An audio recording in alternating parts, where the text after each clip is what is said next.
Good morning, children. Today I will teach you about postpartum complications. So let me start it.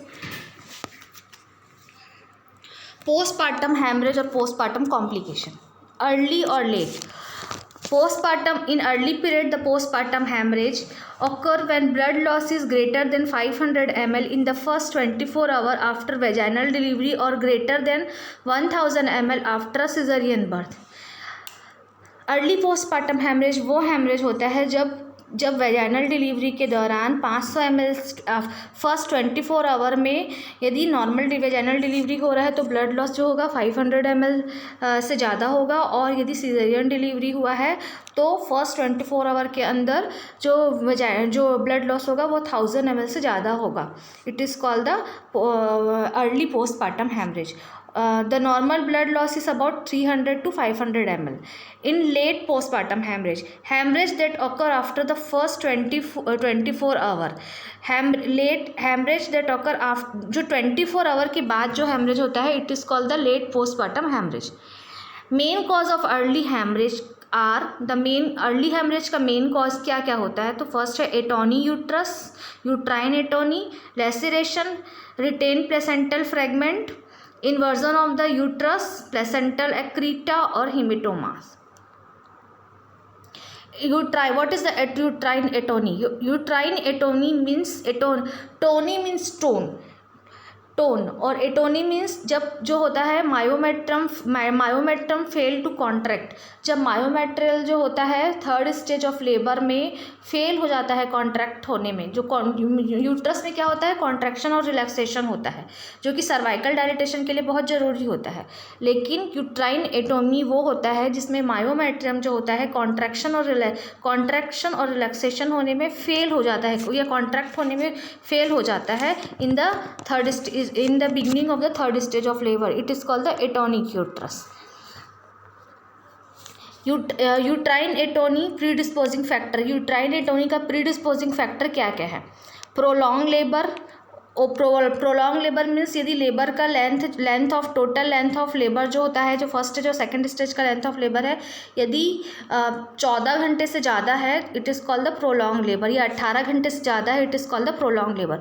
Over distension of the uterus, यदि uterus जो होता है over distended है. कब over distended होता है uterus? In case of multiple pregnancy, twins pregnancy, triplet pregnancy, और कभी कभी जो होता है बोथ ट्विंस प्रेगनेंसी के साथ में पॉलीहाइड्रोमिनियास होता है, या कभी कभी पॉलीहाइड्रोमिनियास के केस में, या फिर जब बेबी जो होता है मैक्रोसोमिक बेबी है, मतलब बेबी का वेट जो होता है 4 kg से ज़्यादा है या 4 kg है, इट इज़ कॉल्ड द इसी के कारण क्या होता है over distension of the uterus होता है. एंड ग्रैंड मल्टीपैरिटी मीन्स यदि कोई वुमेन जो है चार से ज़्यादा बच्चों को पैदा कर चुकी है, किसी बुक में आप देखेंगे कि जो 6 से ज़्यादा बच्चों को पैदा कर चुकी है वो ग्रैंड मल्टीपैरिटी कहलाती है. Excessive use of analgesics and anaesthesia, यदि हम एक्सेसिव जो है एनाल्जेसिक्स और एनेस्थीसिया का यूज़ कर रहे हैं तब. Intrapartum stimulation with Pitocin, intrapartum period में को स्टिमुलेट करने के लिए हम यदि पिटोसिन का यूज़ कर रहे हैं तो.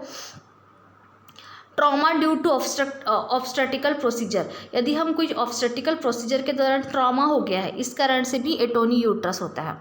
And uterine atony, most common cause uterine atony जो होता है मोस्ट कॉमन कॉज है हेमरेज का. Key the successful management is prevention.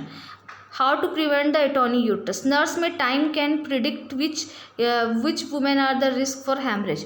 Nurse को पहले से नॉलेज होना चाहिए कि किस वुमेन को चांस है एटोनी यूट्रस होने का. Uterine atonic sign and symptoms of uterine atony का क्या क्या साइन एंड सिम्टम्स दिखाई देता है. अब boggy uterus that does not respond to massage, जब हम यूट्रस को मसाज करते हैं तो वो कोई रिस्पॉन्स नहीं करता है, मतलब वहाँ पे कोई कॉन्ट्रैक्शन नहीं होता है. एक्सेसिव और bright red bleeding, excessive bright red colour का ब्लीडिंग होता है.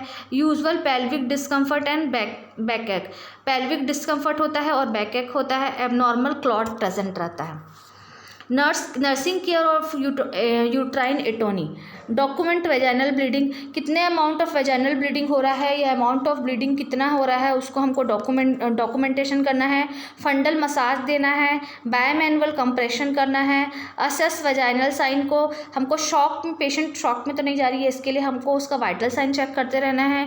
Give medication Pitocin, Methergine and the Hemabate, हमको ये सारा मेडिकेशन देना है।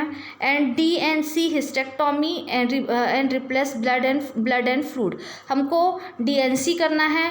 और दूसरा, यदि कोई प्रोडक्ट ऑफ कुछ प्रोडक्ट जैसे यूट्रस से कुछ रिमेनिंग रह गया है तो हमको DNC करना है, हिस्टेक्टोमी करना है, देन कर सकते हैं। या लास्ट केस में यदि बहुत ज़्यादा ब्लीडिंग हो रहा है तो एंड रिप्लेस ब्लड, उसको ब्लड ट्रांसफ्यूज़न करना है। एंड हाइपोवैलीमिया से प्रिवेंट करने के लिए उसको fluid and electrolyte balance, IV fluid देना है ताकि हम उसके फ्लूइड और इलेक्ट्रोलाइट को बैलेंस कर सकें। Then postpartum haemorrhage, laceration, postpartum haemorrhage का अनदर कॉज है, लेसेरेशन के कारण भी पोस्टपार्टम हैमरेज होता है। तो the laceration, the pre disposing factor, spontaneous और प्रेसिपिटेट लेबर, यदि लेसेरेशन जो होता है स्पॉन्टेनियस डिलीवरी के कारण भी होता है और प्रेसिपिटेट डिलीवरी के कारण भी होता है। प्रेसिपिटेट डिलीवरी मैं आपको बता चुकी हूँ, जब total length of labour is not more than 3 hour, और जब टोटल लेंथ ऑफ लेबर जो होता है 3 घंटे से ज़्यादा नहीं होता है, और पर आवर जो यूट्राइन कॉन्ट्रैक्शन, पर आवर जो सर्वाइकल डायलिटेशन होता है वो 5 centimetre per hour cervical dilatation होता है, और इसमें बहुत फास्ट यूट्राइन कॉन्ट्रैक्शन आता है, इसी को बोलते हैं प्रेसिपिटेट लेबर। तो लेसेरेशन किस किस कारण से होता है? स्पॉन्टेनियस डिलीवरी के कारण हो सकता है, प्रेसिपिटेट डिलीवरी के कारण हो सकता है, size, presentation and position of the baby, यदि जो बेबी का साइज बहुत बिग है, मैक्रोसोमिक बेबी है, या पोजीशन बड़ा है बेबी का, मतलब कि बेबी यदि ब्रीच प्रेजेंटेशन में है या बेबी जो है ब्रीच प्रेजेंटेशन में है तो चांस है लेसरेशन का। And contracted pelvis, contracted pelvis का मतलब होता है सिफेलो, कॉन्ट्रैक्टेड पेल्विस मीन्स यदि जो पेल्विस का जो आइडल साइज है उस साइज से यदि पेल्विस का साइज कम है तो भी चांस है लेसरेशन का। Vulval, cervical, perineal, urethral area and vaginal varices, vulva, cervical, perineal, urethral area and vaginal varices है तो होगा। एंड साइन एंड सिम्टम्स, इसका साइन एंड सिम्टम्स लेसरेशन का होगा, ब्राइट रेड ब्लीडिंग होगा, where this are the usually steady trickle of the blood are and the uterus remain firm, इसमें bright red colour का bleeding होगा, blood जो होगा वहाँ पे जमा हो जाएगा और यूट्रस जो होगा कठोर हो जाएगा। हाइपोवैलीमिया का मतलब है, हाइपोवैलीमिया मीन्स मतलब होता है decrease volume of the circulatory blood in the body, जब हमारे बॉडी में जो सर्कुलेटरी ब्लड होता है उसका वॉल्यूम कम हो जाता है, इट इज़ कॉल्ड द हाइपोवैलीमिया। तो दो साइन एंड सिम्टम्स है लेसरेशन का, ब्राइट रेड ब्लीडिंग होगा, यूट्रस फर्म होगा, ट्रिकल ऑफ ब्लड होगा एंड हाइपोवैलीमिया होगा। That means low circulatory level of blood. Then have treatment and nursing care. Meticulous inspection of the entire lower birth canal. Meticulous inspection of the entire lower birth canal means हमको बहुत पूरी बारीकी के साथ lower berth canal को inspect करना है, पूरे एंटायर लोअर बर्थ कैनाल को। सूचर एंड ब्लैडर्स, हमको सूचर करना है और जहाँ से ब्लीडिंग हो रहा है उसको, और ब्लैडर को हमको खाली करते रहना है। Vaginal pack, nurse and remove and assess bleeding after removal, हमको वेजाइनल पैक को रिमूव करना है और ब्लीडिंग को असेस करना है जब हम उस पैक को रिमूव करते हैं। ब्लड रिप्लेसमेंट, यदि हाइपोवैलीमिया में पेशेंट जा रहा है और बहुत ज़्यादा ब्लड लॉस हो रहा है तो हमको ब्लड ट्रांसफ्यूज़न करना है। देन रिटेन प्लेसेंटा फ्रेगमेंट, कभी कभी क्या होता है PPH का मेन कॉज होता है जब प्लेसेंटा का जो फ्रेगमेंट रहता है, जो प्लेसेंटा का कोई टुकड़ा होता है यदि वो अंदर रिटेन रह गया है, अंदर छूट गया है, ये भी एक कॉज है PPH का। तो दिस या फिर पोस्टपार्टम कॉम्प्लिकेशन का, this occur when there is incomplete separation of the placenta and fragment of the placental tissue retain. ये कब होता है? रिटेन प्लेसेंटल फ्रेगमेंट कब होता है? This occur when the incomplete separation, जब प्लेसेंटा जो होता है थर्ड स्टेज ऑफ लेबर में इनकम्प्लीटली सेपरेट हुआ है, and fragment of the placental tissue retain. और कभी कभी क्या होता है जब जो भी प्लेसेंटा का कोई भी टुकड़ा जो होता है अंदर यदि रिमेन रह गया है, छूट गया है, इस कारण से भी बहुत ज़्यादा ब्लीडिंग होता है। इसका साइन क्या होता है? बॉगी रिलैक्स्ड यूट्रस रहेगा, डार्क रेड ब्लीडिंग होगा। ट्रीटमेंट में हमको क्या करना है? पहले तो डीएनसी करना है, एडमिनिस्ट्रेशन ऑफ ऑक्सीटोसिन का एडमिनिस्टर करना है और यूट्रस को मसाज देना है, एडमिनिस्ट्रेशन ऑफ प्रोफिलैक्टिक एंटीबायोटिक्स देना है। Then haematoma, major symptoms pain, deep severe relieved feeling of pressure. Many time bleeding is consult कभी कभी जो ब्लीडिंग होता है वो छिपा हुआ रहता है। And the major symptoms is rectal pain and tachycardia. Major symptoms जो होता है हीमेटोमा में क्या होगा? ब्लीडिंग जो होगा, मैनी टाइम ब्लीडिंग इज कॉन्सियल्ड, मतलब कि वो छुपा रहेगा या गुप्त रहेगा जिसका पता नहीं चलता है। And many symptoms of rectal pain होगा एंड ट्रैकिकार्डिया होगा। ट्रीटमेंट में है इंसिजन एंड ड्रेन। हमको क्या करना है? ट्रीटमेंट के लिए पहले वहाँ पे इंसिजन देना है, देन वहाँ पे जो भी प्रोडक्ट इनसाइड रह गया है, हीमेटोमा जहाँ पे हुआ है वहाँ पे जो भी प्रोडक्ट इनसाइड है उसको ड्रेन आउट करना है। Then inversion of the uterus inversion और turn inside out after delivery.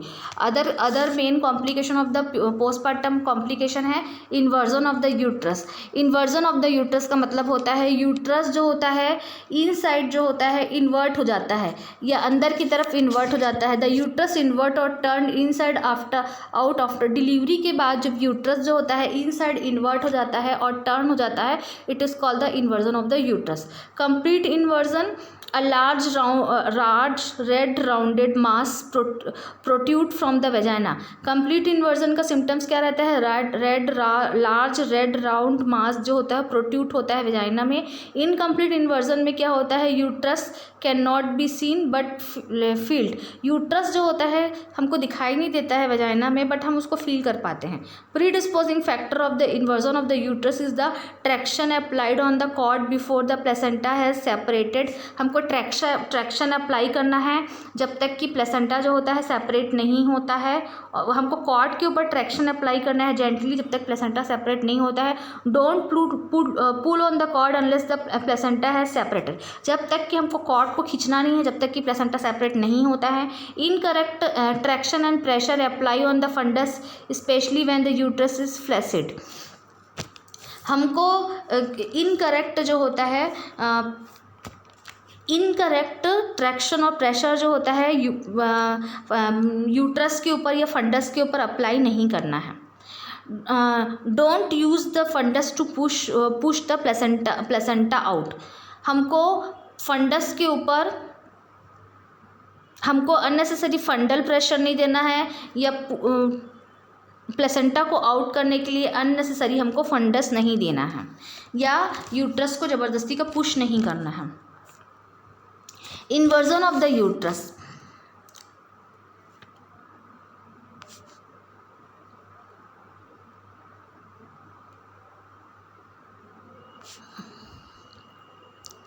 treatment and nursing care of the inversion of the uterus।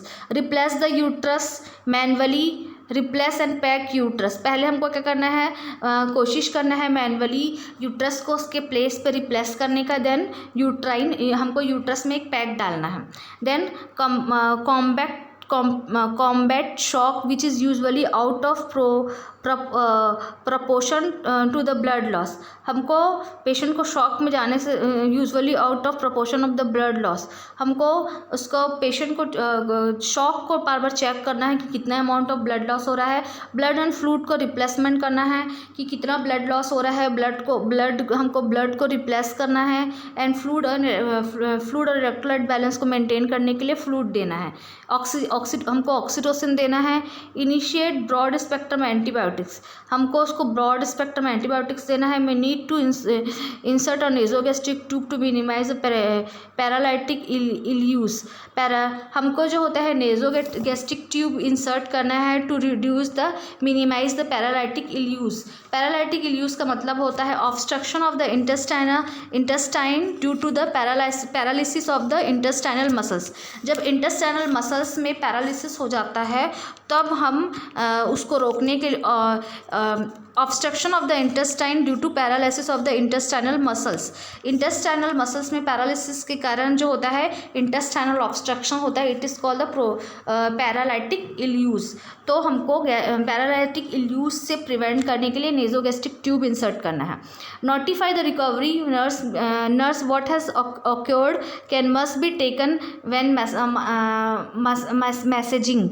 हमको जो भी रिकवरी नर्स की रिस्पॉन्सिबिलिटी है कि पेशेंट का जो रिकवरी हो रहा है या पेशेंट में जो भी चेंजेस हो रहा है उसका हमको मैसेज डॉक्टर को और वहाँ पे उनके पेरेंट्स को देना है। Placental accreta, it is another cause of the postpartum hemorrhage. All or part of the decidual baseline is absent and the placental grow directly into the uterine muscles. All, और जब डेसिडुअल बेस लाइन का all part या फिर कुछ whole decidual बिसैलिस whole decidua बिसैलिस यदि absent रहता है या उसका कुछ पार्ट जब अपसेंट रहता है और प्लेसेंटा डायरेक्टली ग्रो होता है इनटू द यूट्राइन मसल्स में, यूट्रस की मसल्स में जब प्लेसेंटा डायरेक्टली ग्रो होता है और उसमें डेसिडुअल बिसैलिस जो होता है उसका कुछ पार्ट जो होता है अपसेंट रहता है या फिर पूरा होल डेसिडुअल बिसैलिस अपसेंट रहता है, जिसके कारण क्या होता है जो प्लेसेंटा होता है वो डायरेक्टली यूट्राइन मसल्स में ग्लो होता है। It is called the placenta accreta. Placental accreta का साइन क्या है?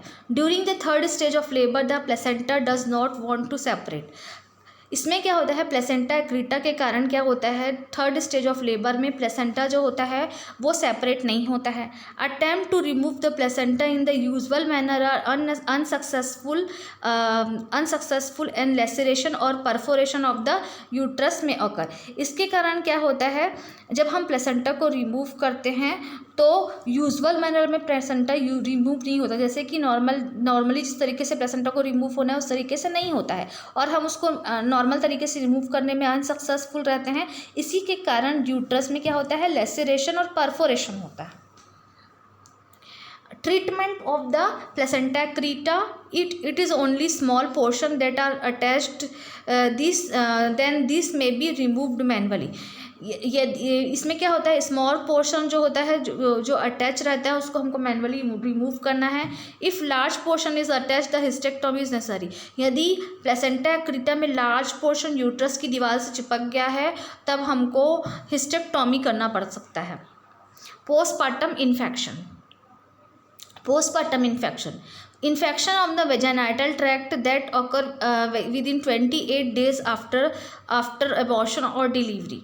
पोस्टपार्टम इन्फेक्शन वो इन्फेक्शन होता है जो कि एबॉर्शन और डिलीवरी के 28 डेज़ के अंदर में जो भी जेनाइटल ट्रैक्ट में जो भी इन्फेक्शन होता है it is called the postpartum infection. Cause किस किस कारण से होता है तो स्ट्रेप्टोकोकस ग्रुप ए और बी के कारण होता है, क्लोस्ट्रीडियम एंड ई कोलाई के कारण होता है।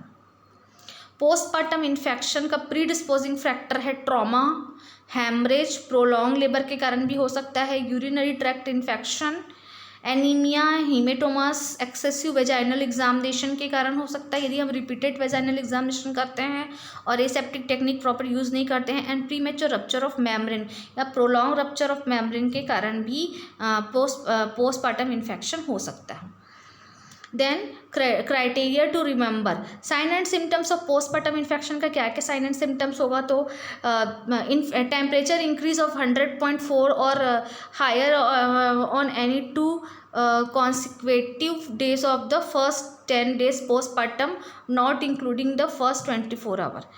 टेम्परेचर जो होता है 100.4 डिग्री से हायर रहता है जो कि फर्स्ट 10 डेज़ में अपीयर होता है, first 10 days of postpartum days में अपीयर होता है और वो जो 24 आवर के अंदर में नहीं होता है, जो 10 डेज़ के अंदर में कभी भी हो सकता है।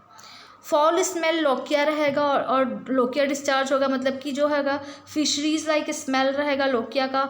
मलेशिया होगा, एनोरेक्सिया, ट्रैकिकार्डिया, चिल्स होगा, पेल्विक पेन होगा, एलिवेटेड WBC रहेगा।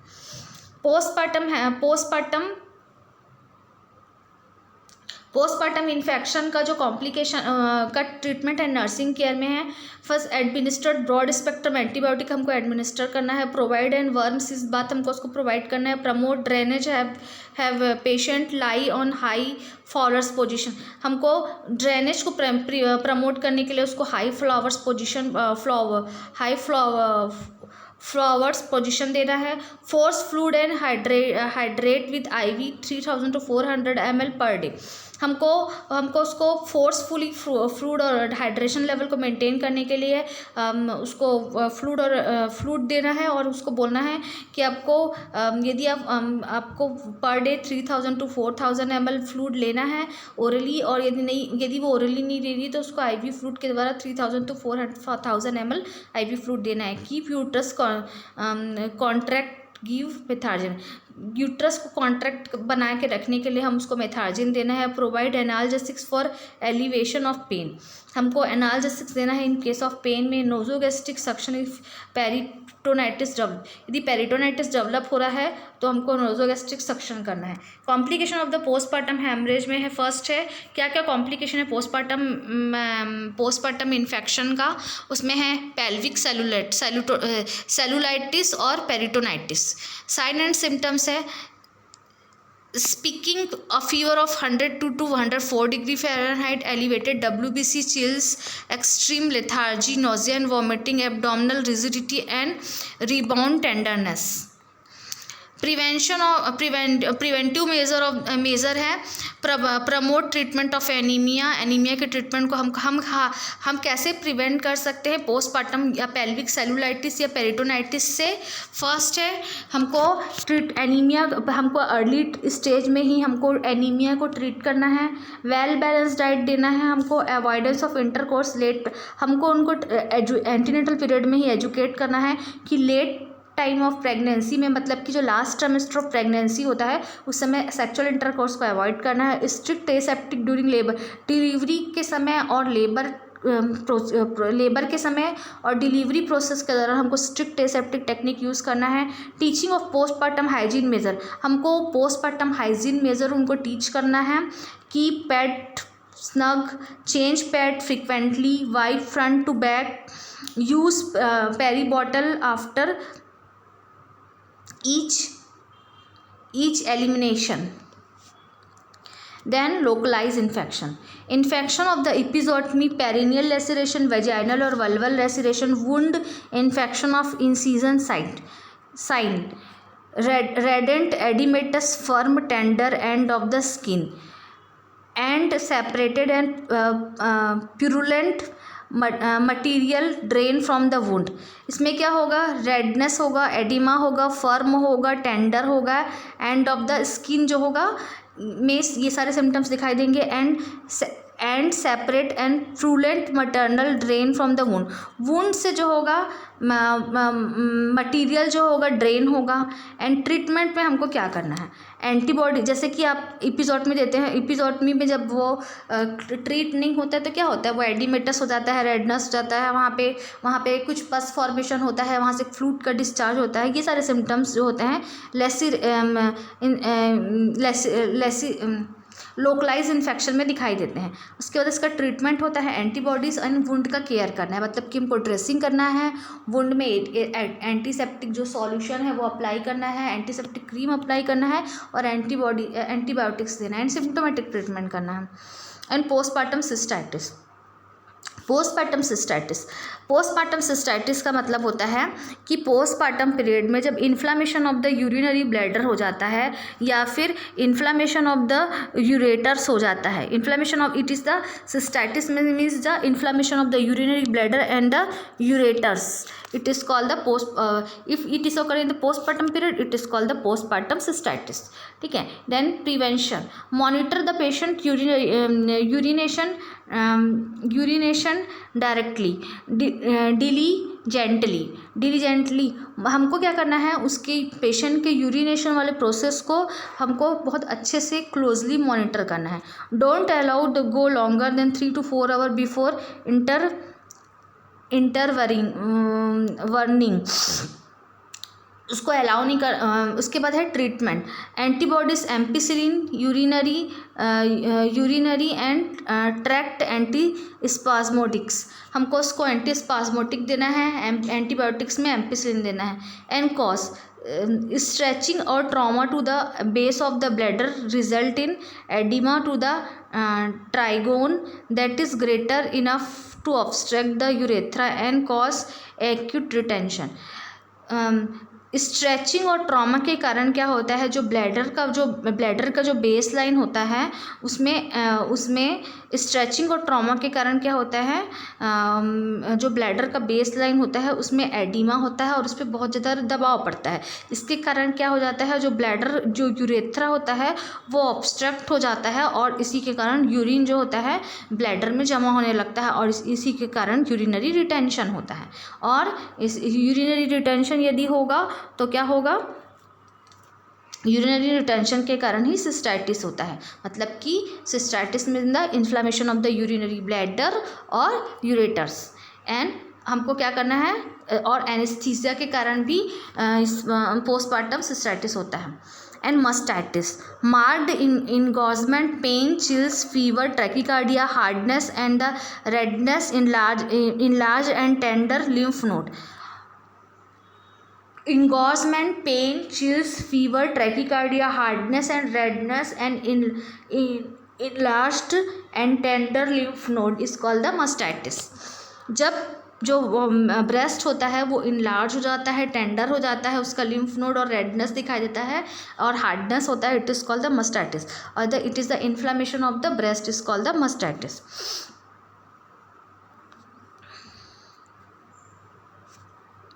मस्टाइटिस टाइप 2 टाइप का होता है। एक मेमोरी सेलुलाइटिस होता है, मेमोरी सेलुलाइटिस या मेमोरी मस्टाइटिस, और एक होता है मेमोरी एडिनाइटिस। ठीक है, तो मेमोरी सेलुलाइटिस क्या होता है और मेमोरी एडिनाइटिस क्या होता है। Mammary cellulitis inflammation of the connective tissue between the lobes in the breast में जो लोब होता है उनके बीच में जो कनेक्टिव टिश्यू होता है जब उसमें इन्फ्लामेशन हो जाता है, it is called the mammary cellulitis. And mammary adenitis means होता है inflammation of the duct and lobes of the breast. जब ब्रेस्ट के डक्ट और लोब में इन्फ्लामेशन होता है, it is called the mammary adenitis. And development of the mastitis, जब mastitis का डेवलपमेंट कैसे होता है। इम्प्रॉपर ब्रेकिंग ऑफ सक्शन, यदि इम्प्रॉपर ब्रेकिंग ऑफ सक्शन हो रहा है। फर्स्ट नर्सिंग एक्सपीरियंस, यदि कोई जो नर्स है उसको प्रॉपर एक्सपीरियंस नहीं है। Poor positioning of the infant, जब ब्रेस्ट फीडिंग करवा रहे हैं तो प्रॉपर पोजिशनिंग नहीं है, उस बेबी का जो नोज़ है वो दब जा रहा है। स्ट्रॉन्ग सकिंग इन्फेंट, यदि बेबी को जो होता है प्रॉपर सकिंग करना नहीं आता है या फिर प्रॉपर सकिंग जो होता है सक्सेसफुल नहीं है, तब उसमें क्या होगा, जब निप्पल में या फिर विगोरस सकिंग करता है बेबी, तभी उस केस में क्या होता है, निप्पल में ट्रॉमा हो जाता है और ट्रॉमा के कारण क्या हो जाता है, क्रैक्ड निप्पल होता है। और क्रैक्ड निप्पल में क्या होता है, एंट्री ऑफ बैक्टीरिया होता है और जिसके कारण क्या होता है, मस्टाइटिस हो जाता है। और इसको हम ट्रीटमेंट करके हम इस प्रॉब्लम को रिजॉल्व कर सकते हैं। उसके बाद क्या होता है, और किस कारण से मस्टाइटिस होता है, सप्लीमेंट्री फीडिंग के कारण। Supplementary feeding, lazy feeder, abrupt weaning and interval between nursing too long, मतलब कि जो हम नर्सिंग केयर है वो बहुत देर से दे रहे हैं। लेज़ी फीडर है, देर से फीडिंग देते हैं। एब्रप्शन वर्निंग है, यदि हम उसको सप्लीमेंट्री फीडिंग दे रहे हैं, उस केस में क्या होगा, ब्रेस्ट इंगॉजमेंट होगा, स्टेसिस ऑफ मिल्क होगा, मिल्क वहाँ पे जमा हो जाएगा, प्लग्ड डक्ट हो जाएगा, डक्ट जो होगा वो पूरी तरह से ब्लॉक हो जाएगा और इसके कारण क्या होगा, मस्टाइटिस होगा। और उसके यदि हम उसको ट्रीट नहीं करेंगे तो ब्रेस्ट एब्सेस हो सकता है और यदि ट्रीट करेंगे तो हम उसको सबसाइड कर सकते हैं। उसके बाद है treatment of mastitis. Treatment of mastitis में हमको उसको क्या करना है, रेस्ट के लिए बोलना है। एप्रोप्रिएट एंटीबायोटिक, यूजली सिफेलो स्पोरिन देना है उसको। हॉट और कोल्ड पैक दे सकते हैं, स्पेशली हॉट पैक दिया जाता है उसको। उसको बोला जाता है कि ब्रेस्ट में हॉट पैक लेना है। डोंट ब्रेस्ट फीडिंग, हमको ब्रेस्ट फीडिंग को स्टॉप करना है जब तक कि उसका प्रॉब्लम सबसाइड नहीं होता है। If the milk milk contain bacteria, it is also contain the antibody. क्योंकि मिल्क का हमको ब्रेस्ट फीडिंग इसलिए नहीं देना है क्योंकि मिल्क का जो कंटेन होता है वो क्या रहता है, बैक्टीरिया रहता है। देन उसके साथ में मदर को जो हम एंटीबायोटिक्स देते हैं उसका भी कंटेन रहता है, इसलिए हमको उसको ब्रेस्ट फीडिंग नहीं देना है। Sudden cessation of the lactation will cause severe engorgement which will only complicated the situation. Sudden जो होता है सेशन ऑफ कभी कभी सडन लैसेरेशन के कारण जो होता है सीवियर इंगॉजमेंट भी होता है, ठीक है। And breast feeding stimulate circulation and move the bacterial containing milk out of the breast.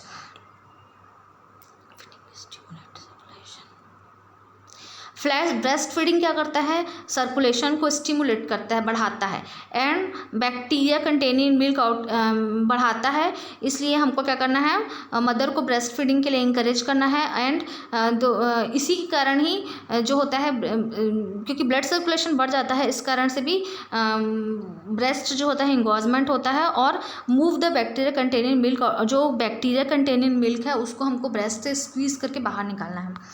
Then mastitis, preventive measure क्या क्या है मस्टाइटिस के। फर्स्ट है मेटिकुलस हैंड वॉशिंग करना है, frequent feeding and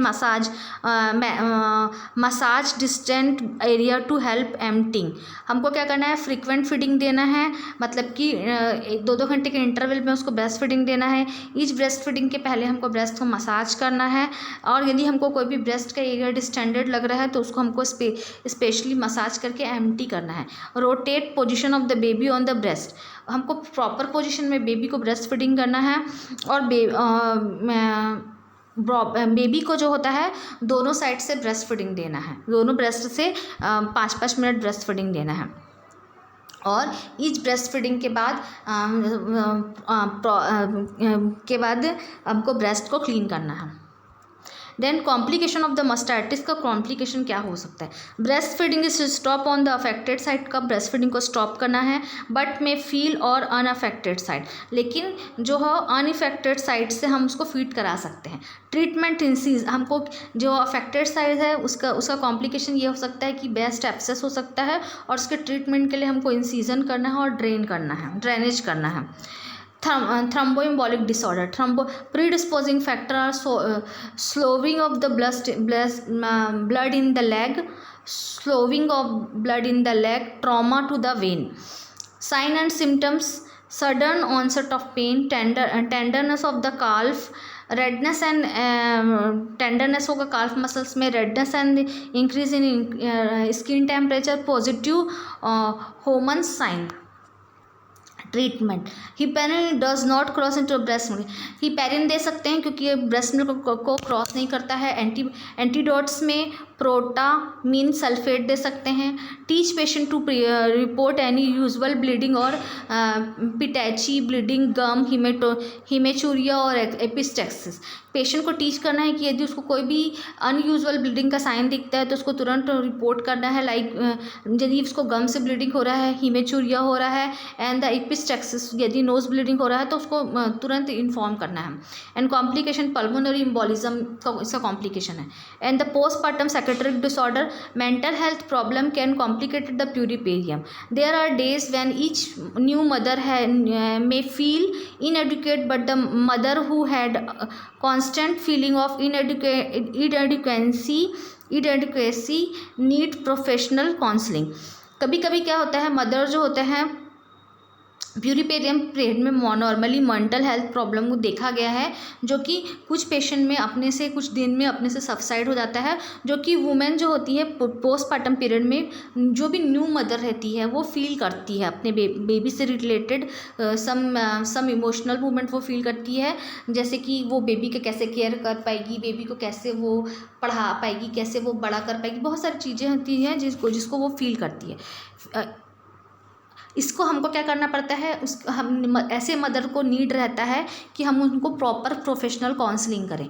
pregnancy alone is not a cause of psychiatric illness, however the psychological and physiological stress related to pregnancy may bring on the emotional crisis. Mood disorder: the most common mood disorder are baby blues, postpartum depression और bipolar disorder. First है baby blues. 50 to 80% of moms are affected 50 से 80% women इससे affected होती है। Self limiting cause ये self limit अपने से subside हो जाता है 10 दिन के अंदर में। Cause seems to be related to change in prostaglandin, oestrogen and prolactin level. ये जो होता है इसका कॉज इसलिए होता है, ये इस कारण से होता है बेबी ब्लूइश या पोस्टपार्टम ब्लूज इसलिए होता है क्योंकि हमारी बॉडी में जो सडन जो प्रोजेस्ट्रॉन लेवल और एस्ट्रोजन का जो लेवल होता है वो हमारी बॉडी में सडन जो होता है चले जाता है, फॉल हो जाता है जैसे ही बेबी डिलीवर्ड हो जाता है। और प्रोलैक्टिन का जो लेवल होता है वो सडन हमारी बॉडी में बढ़ जाता है, इस कारण से ये होता है। एंड सिम्टम्स होता है टीयरफुल एट हैप्पी, वो बोथ उसमें प्रेजेंट रहेगा। साइन एंड सिम्टम्स में वो टीयरफुल भी रहेगी, हैप्पी भी रहेगी, ओवरवेल्म्ड रहेगी। And treatment postpartum major mood disorder, postpartum depression. दूसरा है पोस्टपार्टम डिप्रेशन। रिस्क फैक्टर है प्राइमी ग्रेविड ऑफ वुमेन में हिस्ट्री ऑफ पोस्टपार्टम डिप्रेशन का, जिसका प्रीवियस हिस्ट्री है पोस्टपार्टम डिप्रेशन का, उसके में ये देखने को मिलता है। Lack of social and relational support, यदि कोई उसके रिलेटिव का सपोर्ट नहीं है या सोशल सपोर्ट की कमी है, इस कारण से भी होता है। Clinical therapies, counselling and supportive group, उसको हमको काउंसलिंग करना है एंड देन उसको सपोर्टिव ग्रुप उसको उसके साथ रखना है। And medications usually anti depressant drug देंगे। एंड चाइल्ड केयर असिस्टेंस, उसका जो है बेबी मतलब जो बेबी है बेबी केयर के लिए उसके पेरेंट्स को या फिर उनके फैमिली मेम्बर को बोलना है कि बेबी का केयर वो करें। एंड द पोस्टपार्टम साइकोसिस, predisposing factor similar to those the postpartum depression, हमको उसको उस पर्सन से बिलवाना similar to those as postpartum depression. Assistant grandiosity, decrease need for sleep, insomnia के कारण होता है। फ्लाइट ऑफ आइड, इसमें क्या होगा, इसमें क्या क्या साइन एंड सिम्टम्स दिखते हैं, इसमें होगा decrease need of sleep, insomnia होगा, फ्लाइट ऑफ आइडिया होगा, मतलब कि उसको कुछ भी फ्लाइट ऑफ आइडिया का मतलब होता है कि रैपिड शिफ्टिंग ऑफ आइडिया, उसका जो आइडिया होगा वो रैपिडली शिफ्ट होता जाएगा। साइकोमोटर एंजियोटेंशन मीन्स होता है psychomotor angiotensin tension and hyper actively होगा, मतलब कि वो रूम में टैपिंग योर टोज वो करेगा, रैपिड टॉकिंग करेगा, बार बार टॉकिंग करेगा। देन रूम में जो होगा पोसिंग अराउंड द रूम, ये सब उसका सिम्टम्स दिखाई देगा। And rejection of the infant को रिजेक्ट करेगा वो, ठीक है। तो साइकोसिस, पोस्टपार्टम साइकोसिस का मेन सिम्टम्स है ग्रैंडोसिटी होगा, वो इंसोमिया होगा, फ्लाइट ऑफ आइडिया होगा, मतलब कि उसका आइडिया जो होगा वो बार बार रैपिड शिफ्टिंग ऑफ आइडिया होगा। साइकोमोटर एंजियोटेंशन होगा, मतलब कि वो होगा रैपिड टॉकिंग करेगा, हाइपर एक्टिव रहेगा एंड इन्फेंट को रिजेक्ट करेगा। Treatment of mood disorder, drug therapy, psychotherapy, explain the important of good nutrition and rest देना है। Reintroduce the mother to baby at the mother own pace, mother को उसके own pace पे जाकर, उसके own जगह पे जाकर उसको री इंट्रोड्यूस करना है बेबी से। Thank you.